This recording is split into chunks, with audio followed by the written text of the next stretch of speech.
Hello, everybody, and welcome to Anti-Life Reviews. It is episode number 62, do you believe it? And it is I, of course, the Tony Mackay, Master of Minds and Men, after finishing up the frankly disappointing look at Elric, The Balance Lost. I move on to something with a lot more hope to be good, as today I look at Neil Gaiman's The Eternals, which ran from August 2006 to March 2007 from Marvel Comics. I did not anticipate this coming out within X amount of time of the movie, as I forgot the movie was a thing. And no, I have not seen it, and I have no plans to. Really checked out on superhero movies. Endgame was the end of the story I was interested in. Though I might check out Spider-Man, which I've heard was good, and The Batman, which looks fairly interesting. But let's get into it. But of course, before we begin, it's my goal to continue to improve this channel, and it looks like I have. I've got over 200 people now. I literally can't believe 200 people want to listen to my crap. But here you are. And if you're not subscribed, which looks like 80% of people who listen to my stuff are not, hit that button now. Add me to the growing list of things you already don't listen to. And let's go over the writer and artist on this. The writer on this is Neil Gaiman. I talked about Neil in my Miracle Man retrospective, so please check that out. He's probably the most famous person who has ever come from the comic industry.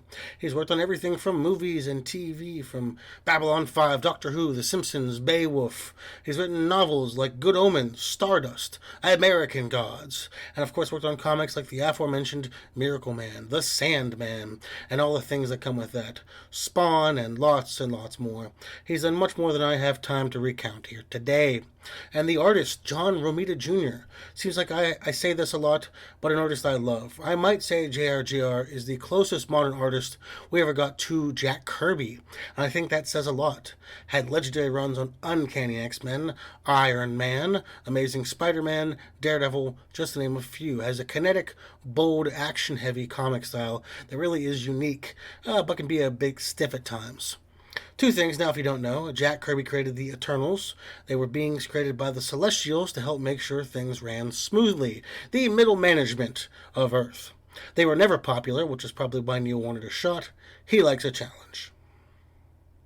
Issue number 1. For the first issue, I'm going to split things up into different stories. We have Cersei's story, Mark's story, and then I'll talk about the other stuff that happened after that. Cersei, she is a dilettante, bumming around the upper class of New York royalty. She plans parties and got her first big job, planning a party for a Soviet bloc country to get some rich New Yorkers to visit their country. Druig is the man hiring her, and he's up to no good. Move over to Mark. Mark Curry is an ER doctor who is having bad dreams of being violated by monsters, but is saved by a handsome blonde guy. Nothing to read into that. He dreams of giant gods, the Celestials, Marvel's pseudo-god assholes. A homeless man by the name of Ike Harris keeps harassing him, telling him that they are immortal, indestructible beings put here by aliens to safeguard Earth. Ike insists that they've all lost their memory. Ike is also beaten up by some dicks, and while in intensive care, which he's only in briefly due to his rapid recovery, he explains the nature of the Celestials to Mark. They seeded Earth and judge it like an abusive boyfriend. How they refined the creation of man made the Eternals, the deviants who hated each other because they did not understand tribalism. The deviants enslaved the world, but the Eternals destroyed most of them with the Celestials' help. Mark was one of these Eternals, of course named Makari. Mark Curry, very clever. And Ike Harris, well, what do you know, his name was Icarus. They helped humanity grow, learned how to plant grain, work metal. In the end, the guys who beat up Ike come back around for round 2 at the hospital to end the issue. Other things that went on here, Mark Curry is also the name of the actor who played Mr. Cooper on Hangin' with Mr. Cooper. No relation to this Mark Curry. Sadly, that might have been nice. Sprite is frequently shown and will be important later. He's a kid who has a TV show and is a general pop culture icon here. Tony Stark makes an appearance with Thena as his assistant. She works in one of his science department. She's an Eternal too. Chariots of the Gods is mentioned, a 1968 book that sort of spawned a lot of aliens are behind everything conspiracies, and one I was an avid fan of as a kid. It also inspired Jack Kirby to make the Eternals in the original series, so that's a really nice callback. Neil writes a heavy-handed bashing of the Superhuman Registration Act, which will really be put into full force in Marvel's Civil War. A good opening issue. The art is great, but not a lot happens, which is fine. It's an opening. They have plenty of places to get to. We got a lot of setup, and Neil is known for a slow opening, so I have no issues here. Issue 2. So most of this revolves around the relationship with Cersei and Mark, with a little bit of Icarus and Sprite. So I'll cover the later two first, Icarus and Sprite. Sprite is talking to a reporter. We found out he has recently been emancipated from his parents and is in the care of his manager. He has a rapid-fire ascent to the top of the media world, but he comes off as smug, smarmy, and hiding something. Icarus is tortured. The guys who kidnapped him at the end of last issue, try to drown him, burn him, dip him in acid. They're talking to an unknown master. Eventually, they seemingly kill him. All the while, he has been psychically trying to contact Mark. To Mark and Cersei, they meet at a coffee place and have an instant connection, feeling like they've known each other forever. Boy, I've been there, huh? She invites him to the party she is throwing for the Soviet bloc country and of course, Druid. There they have a good time until terrorists come in, kidnap the scientists, and attempt to kill everyone. But Mark feels a resurgence of power as the issue ends. Some notes. Thena is among the scientists being taken, just as a note. This was a solid, if not a little, uninspired issue. It just kind of goes through the motions to get us to everyone remembering they have powers, which is fine. The setup is alright. The love connection with Cersei and Mark, I actually liked a kismet sort of thing. We've all met people we've had an instant connection with and to, and I think that's kind of nice. The whole party thing is fine. We get Druid as the bad guy. He literally has an evil guy beard that he strokes. Yeah, it's just fine. I love the art, however. J.R.'s design of these people are so fluid. Everyone has these really particular looks and styles that you know it's them right off the bat. Issue 3, we start with Mark and Cersei. Mark has gone to Sprite, flown across the country because Icarus has told him Sprite was an Eternal. He tells Sprite how he saved the party, gathering the bullets in a metal vase, disposing of the weapons until Iron Man shows up and isn't a huge help, frankly. To Cersei at the party, turns a knife into a rose. She doesn't understand how. Iron Man talks to her, telling her, as a former Avenger and powerhouse, she needs to register with the Superhuman Registration Act. She has no idea what he's talking about, and Iron Man finds no records of Cersei being an Avenger, despite the fact that she was absolutely a shitty Avenger. Druid, his powers have awakened. He can see the weakness in people and exploit it. He makes a subordinate who betrayed him kill himself. To Thena, she's with the other scientists held captive. She manages to get free thanks to some silverware they provide her. She takes out two attackers with reflexes she didn't know she had. She contacts Iron Man, quickly arrives, disposing of the other bad guys and saving the scientists. She wonders if Tony, her boss, checked on her kids. He didn't. She says, of course, the rules don't apply to you, throwing the Civil War thing in his face and demands he take her home. The evil guys, the guys who kidnapped Icarus, well, they are deviants. Oh my God, what a shocker. They're read about a prophecy of the dreaming Celestial, the one who created the deviants, who was hidden away by its brothers for this act. Meanwhile, in the Antarctic, Icarus, Ike Harris, wakes up in an underground pod to end the issue. I love the concept that all the deviants look different, so they have a hard time working together. They have no sense of tribe or society. They can't bond with each other. It's an interesting thing, and I don't recall anyone doing that with them. It may have come up before. I just don't recall. And J.R.'s designs are really cool. They all look so inhuman. There's a running gag of a reality show called Who Wants to Be the Next Superhero. Some of the people from that show are here at the party, and they try to help. Guess that's kind of nice. The Avengers Tower still has the cool Sentry thing on top. I love that thing. I liked the Sentry, frankly. It was a good concept that just they wasted. This was easily the best issue of the three. The writing is above the board. Each scene felt sincere, had some good emotional moments. Really begins to show how well done the they forgot they had powers troop can be. Thena was a standout here, with her attitude and strength being really nice to see in a character we've only gotten a little bit about. Yeah, the first really good issue. Let's keep this up, Neil. Come on. Issue 4. So let's go through what everyone else is doing before we get to Mark and Sprite. Icarus wakes up in his home Olympia and begins repairing the place and getting his full memories and powers. As does Thena, who after she was reunited with her son, dreams of slaughtering endless deviants before awakening to find her powers and a costume restores.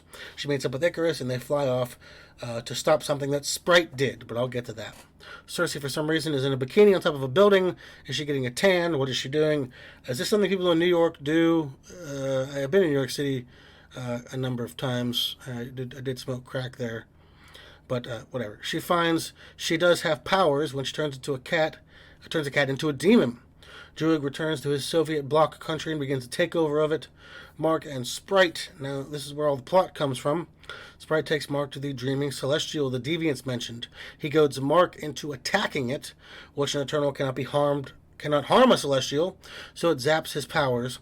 Sprite reveals he was the one who tricked the Eternals into forming a Unimind, which is literally when they combine into one being to see what the Celestial is doing. Sprite caused a backlash, a wish, almost, that made them all human, and him a superstar.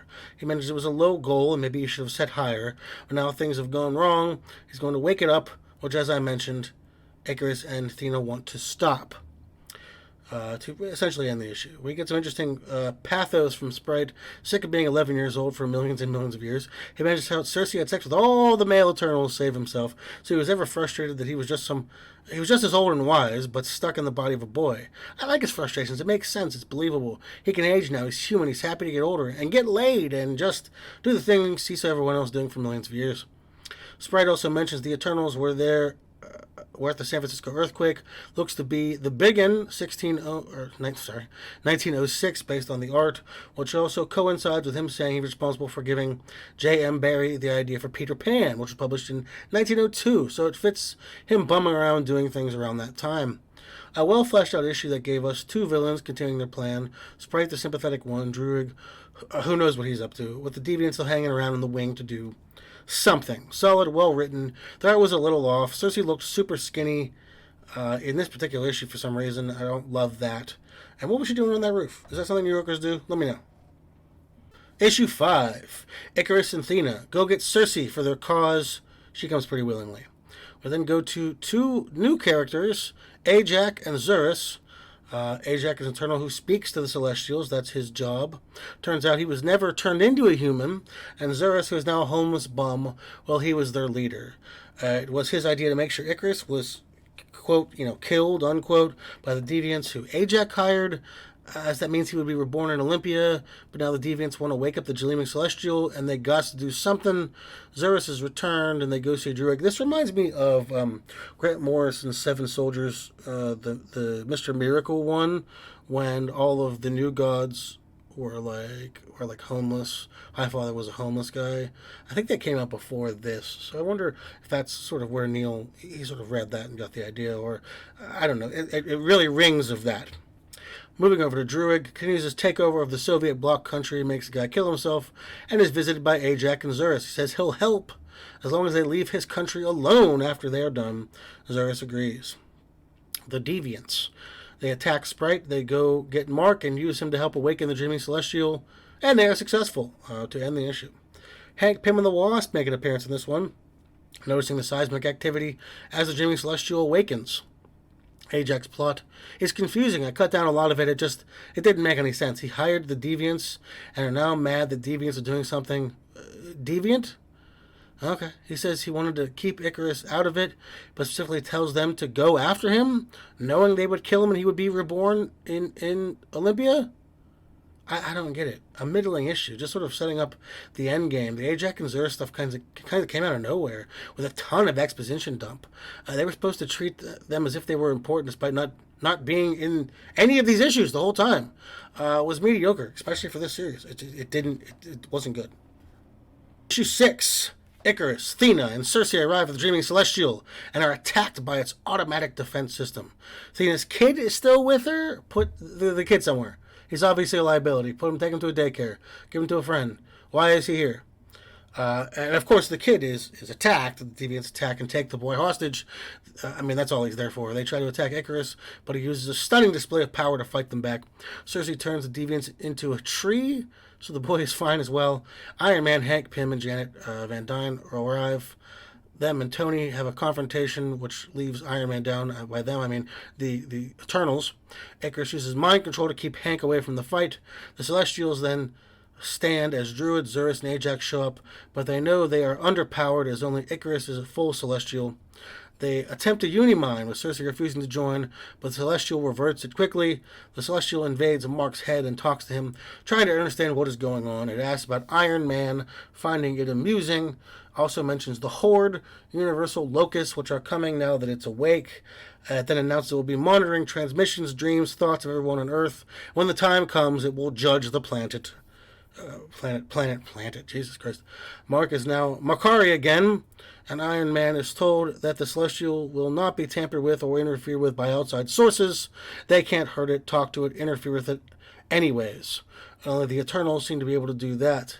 Pym says it's not a god, but Makari disagrees. Iron Man asks them to get registered, but Zurus says no, calling that petty squabble children arguing, and they're above such things. When the Celestial wakes up, we see the Watcher on the moon turn away and close his eyes. We see Galactus struck with a sudden fear halfway across the galaxy. That's a nice touch. It was a pretty cool, with some issues. So the Celestial wakes up. The one Benish brothers, they're masters, and now the Eternals want to protect it. Or is it a matter of they don't have a choice? They have to, or they are compelled by it. It's hard to tell. I read it as the latter because the former is just kind of stupid. Like, this thing was obviously bad.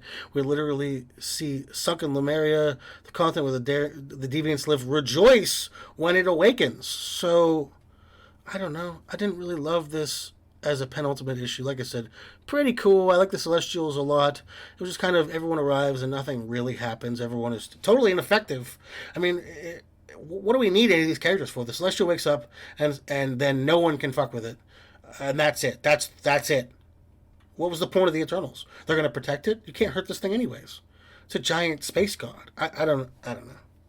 Issue 7, last issue, though you might be confused by looking at the covers, but I'll go over that. We skip ahead to some time later. Jamie Celestial is still standing in San Francisco and is now something of a tourist trap, like the world's biggest ball of twine. The Eternals are back in Olympia, getting their shit together. Zurus and Ajax argue about what to do about Druig, but Zurus reaffirms he isn't going to do anything and let him run his new country. Druig then shows up as to a massive army of deviants, though the two are unrelated, as Druig is there to help. A battle starts, and Kra, the deviant leader, calls out Makari. Eventually, Kra calls all of the deviants off, as Makari has a connection to the dreaming Celestial, their god, and is cursed to ruin everyone's life around him, so the deviants leave. Okay. Makari then spends weeks meditating on the nature of what he is and what he has become. Zurus calls for Icarus to find the rest of the Eternals hidden on Earth. There are 90 of them, so him and Makari are off to a new adventure. Druig keeps his country, I guess. Ajax watches the Celestial intently. Cersei has dinner with Tony Stark, who we see had agreed to let the Eternals stay unregistered. She ultimately leaves, unsure of what to do with her future. We see a flashback to Sprite trying to leave on a train. Zurus finds him. They debate about the morality of his actions. Ultimately, Zurus breaks the boy's neck. The deviants look adequately awesome in this. The rest of it, wrapped up plots, I guess.